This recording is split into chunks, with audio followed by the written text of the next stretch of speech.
When I was about 18, I worked as a nursing assistant on a surgical floor. We got a range of patients that varied from gallbladders to knee replacements. I worked with another assistant and we split the floor in half. She got one hallway and I got the other. She went on break, so I responded to the call lights in both halls. One of her patients rung out, so I went to help. The lady's son stepped out while I assisted her to the bedside commode.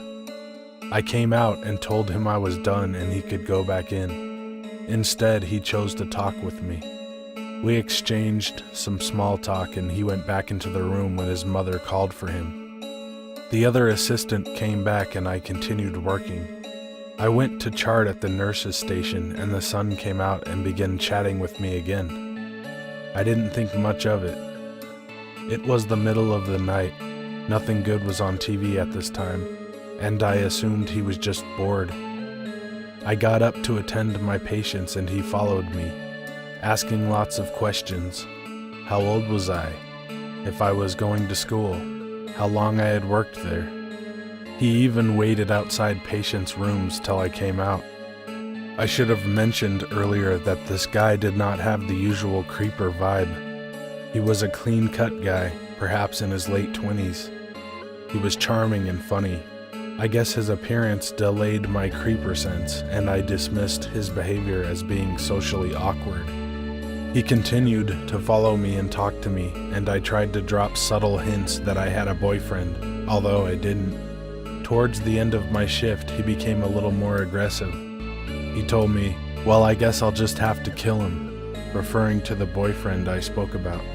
He said it with a laugh and then told me he would walk me to my car when my shift was over.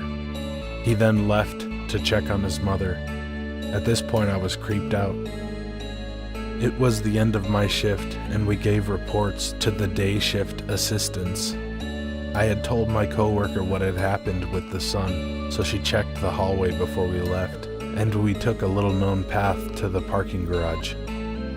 I went to bed when I got home, and around noon, the day shift nurse called me. She told me not to come in. She said the son had been asking about me. He asked when I worked, what my real name was. I put a nickname on my badge, and more personal info. When she wouldn't tell him, he asked the other nurses. His mom was going home that day, she said, so I could probably come back tomorrow. Tomorrow came and my manager called. She told me to stay home the rest of the week. The son had sent flowers to the floor and had called every floor asking about me and when I worked. She said she didn't feel like it was safe for me to come back. Eventually, he quit calling and I came back to work. About 3 months later, I was watching the news. He had been arrested for rape and murder. So creepy son, let's not meet again. This happened 14 or 15 years ago. It was Super Bowl Sunday. The Ravens beat the hell out of the Giants, and I had spent the entire day waiting tables. I drank amazing amounts of coffee while I worked. That matters later, promise. After work, the Super Bowl was pretty much over, so I picked up a girl I was seeing and headed home. I worked in Shreveport, Louisiana, but lived 30 miles east of the city on Interstate 20. As soon as I merged onto the interstate, the multiple pots of coffee hit my bladder. I had to go, and right now. There was a rest area just east of Shreveport, and I was speeding and praying that I made it because peeing myself in front of a lady friend wasn't on the list of cool things to do. I made it to the rest area, and Grace started laughing when she figured out why I wasn't talking anymore. I parked, jumped out, and speed walked towards the bathroom. This rest area was very plain, just 2 cinder block rooms under a shared roof with a breezeway between the two. No welcome area or vending machines. There was a map of the state on a board under an awning, that's it. A guy stood in front of the map. I could see him when we pulled up. Whatever, he could ask for directions when I was done in the bathroom. I went past him at an almost run. but I could see him turn and start to follow me before he was out of my peripheral vision. The rumors about this particular rest area flew through my mind. Gay sex, robbery, rape, etc. I walked faster and entered the men's room. It was empty. I dove into a stall and started urinating. I heard the door open and the guy walked towards the stall I was in. He passed my stall and entered one a few past me. While I was still going, I pulled my knife out of my pocket and opened it. I was freaking out and felt like I would never stop peeing. I didn't want to be assaulted or robbed in a damn men's room, especially while peeing. Finally, I got done and faced my next issue, leaving the men's room. I tried to slide the lock quietly, but of course, it got stuck halfway before slamming open. I looked down and didn't see any feet, so I opened the door partially. No one was standing outside of my stall, so I opened the door all the way. There was a mirror that ran the length of the room, an industrial metal mirror that was wavy and distorted. I looked in the mirror and saw him standing in the open door of one of the stalls. He had his erection in his hand and was stroking it slowly. The motion was what drew my attention first. I looked at his face, and this is what scared me the most. Not the creepy following, not the public masturbation. His face had no expression. His eyes were either dark brown or black. His face was completely blank. I held up my knife and turned it so I was sure he had seen it. We kept our eyes on each other for what seemed like minutes, but was probably seconds. Then I walked out of the men's room. I ran to my car and locked the door. Grace had her cell phone out, ready to call the Louisiana State Police if I wasn't out in another minute. I got out of there as fast as possible and took a long, complicated way home. A few years later, the state demolished that rest stop for activity like that. Every time I drive past where that place was, I have to look. I don't use interstate rest stops after dark to this day. So creepy, scary, rapey guy, let's make that the closest we ever come to meeting. So let me start off by saying, I move around a lot in between SoCal and Arizona. In December of 2015, I was still living in Southern California at my grandma's apartments. I had gotten a seasonal job at Toys R Us to do something with my time and to learn some people skills. I'm a 24-year-old girl and have some pretty extreme social anxiety and find it really hard to talk to people, so I figured this job would help.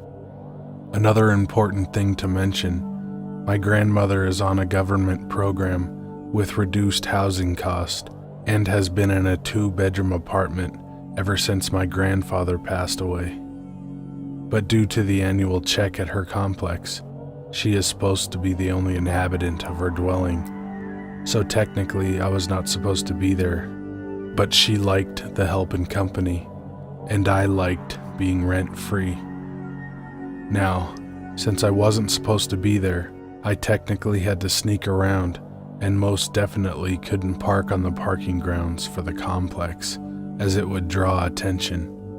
There was a cemetery across the street from the complex, and then half a mile of houses leading down the street next to the cemetery, where most of the visitors parked, including myself. I was getting free rent and staying with my grandma, which was awesome to me. Even if it meant I had to park half a mile away, I didn't mind the walk. So all was well for a few months from when I got the job in October.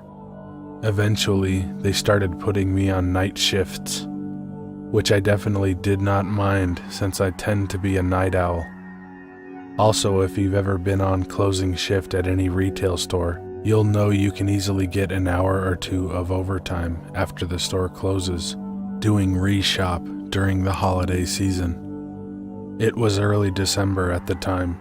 I ended up getting off work past 2 a.m. Around this hour at this time of year, in this part of SoCal, The mist gets unbearably thick, to the point of having to drive 30 miles per hour down the freeway with brights on and still being unable to see a foot or two in front of your car. Tonight was one of those nights. I wasn't too bothered by it at that time, but it does set off my anxiety a little bit. So by the time I got home, it nearly took 20 minutes to find a parking space, and I was pretty anxious. Of course, with my luck, I parked at the very end of the half-mile stretch. Now, it's kind of a tradition of mine to get out of the car, close the door, and linger near my car for a minute while I audibly stretch a bit and sometimes complain, "Fuck, today sucked." It's just a little habit thing I do, and tonight was no different.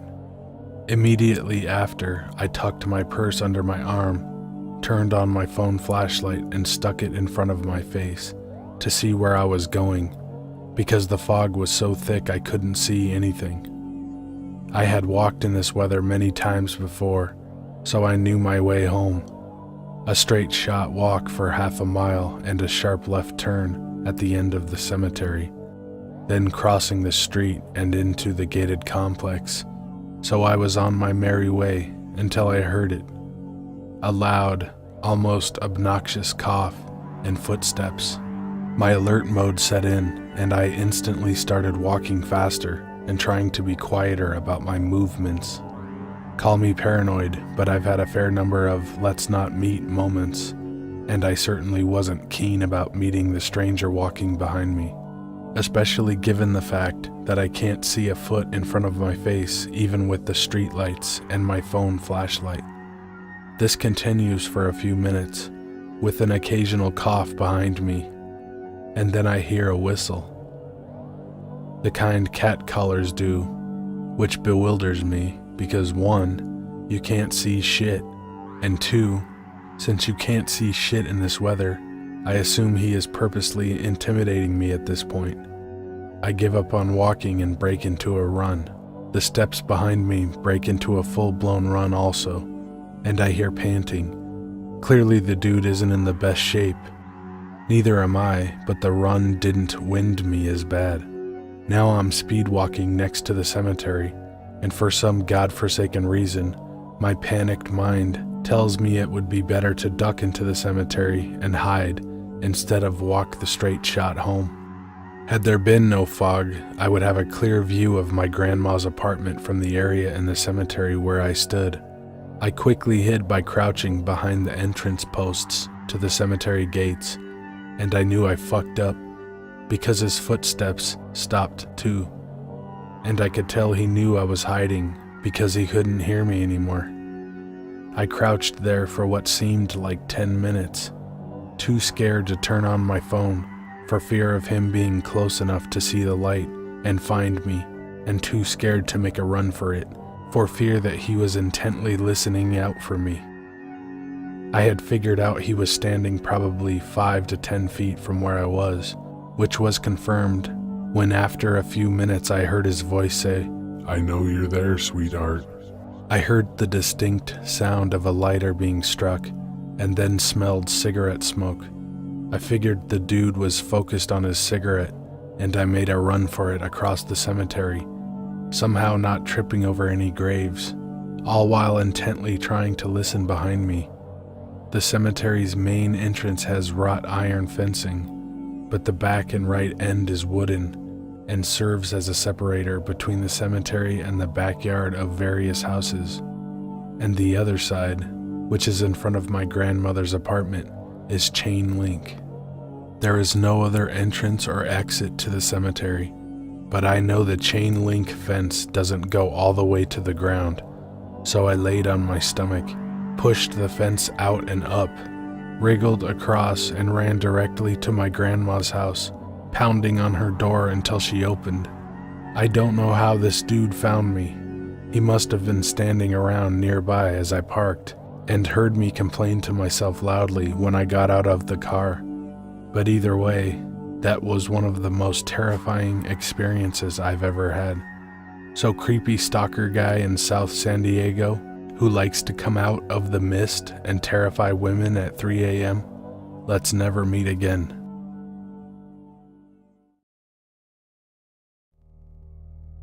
At the end of last year, my dad had total knee replacement surgery. He's younger than a lot of people who usually have this surgery, and because of this, he had more soft tissue damage than most. Due to the amount of pain he was in, he had to be on painkillers for longer. The pharmacy that I went to for his prescriptions decided that he was going through them too fast, even though he was taking them like his doctor recommended, and denied him his prescriptions a couple of times. I understood why, especially because there was a known drug problem in the town we lived in. But it was hard seeing him in that much pain and waiting on the doctor to contact the pharmacy for us. So I decided I would start staggering his prescriptions at that pharmacy, a Walgreens, and the CVS a few blocks away. I had been really busy running errands the day that I went to pick up his prescriptions, so I hadn't had time to walk my dog like I usually do. I felt bad about this, so I decided to take her along as a special treat and to wear her out a little bit. My dog is a 70-pound Staffordshire Terrier, a pit bull breed, and one of the reasons I adopted her is because I'm a single female and I feel safer having her along when I go walking or am home alone. So I get to the pharmacy and talk to the lady at the window. She says it will be a few minutes. My dog is laying down in the front seat, content as could be.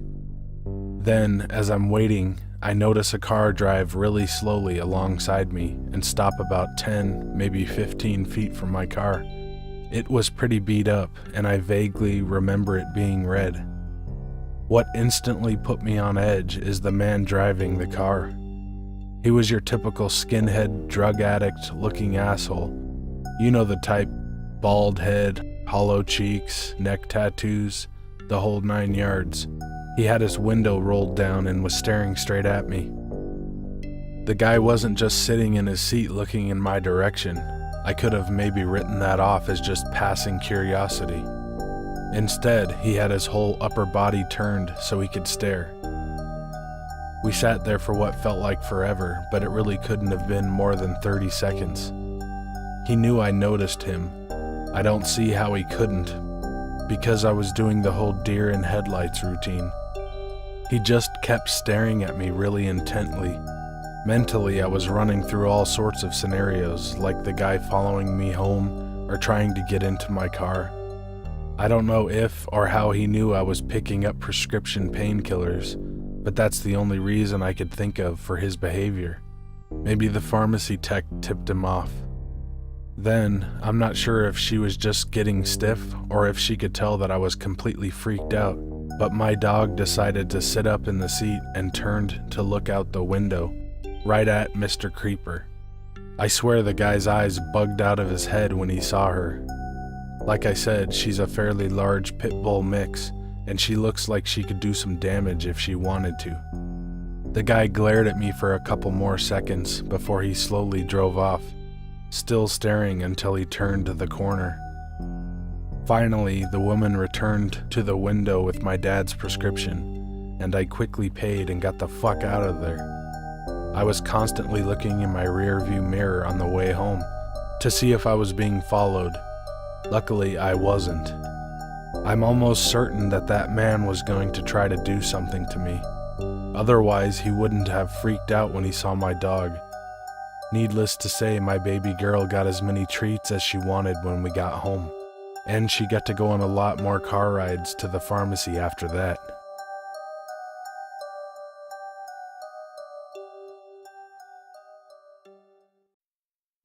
Hey guys, and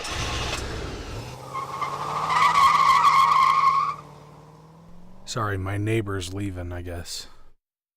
Hey guys, and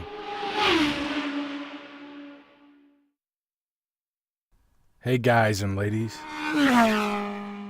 Are you kidding me? Nothing's ever going on unless I'm doing something. Hey guys and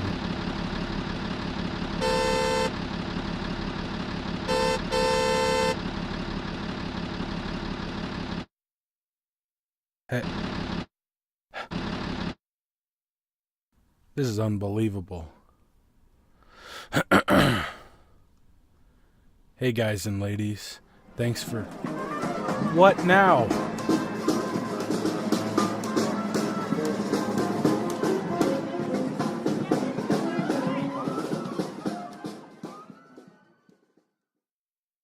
Hey guys and ladies, thanks for watching. If you want me to tell...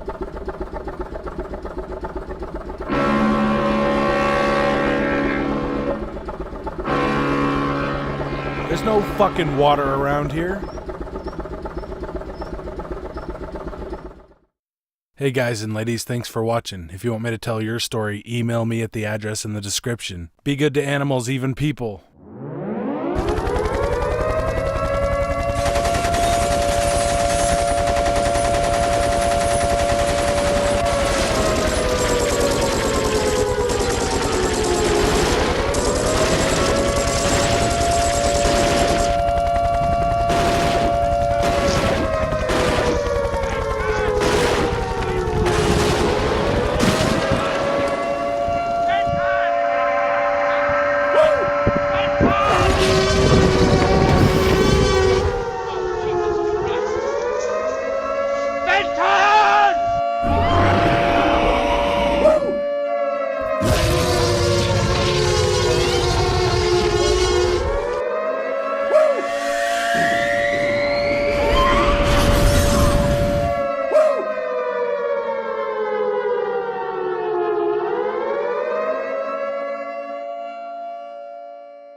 See ya. Gel, snema, Bergsbus, Herish. I looked in the mirror and saw him standing in the open door of one of the stalls. He had his erection in his hand and was stroking it slowly.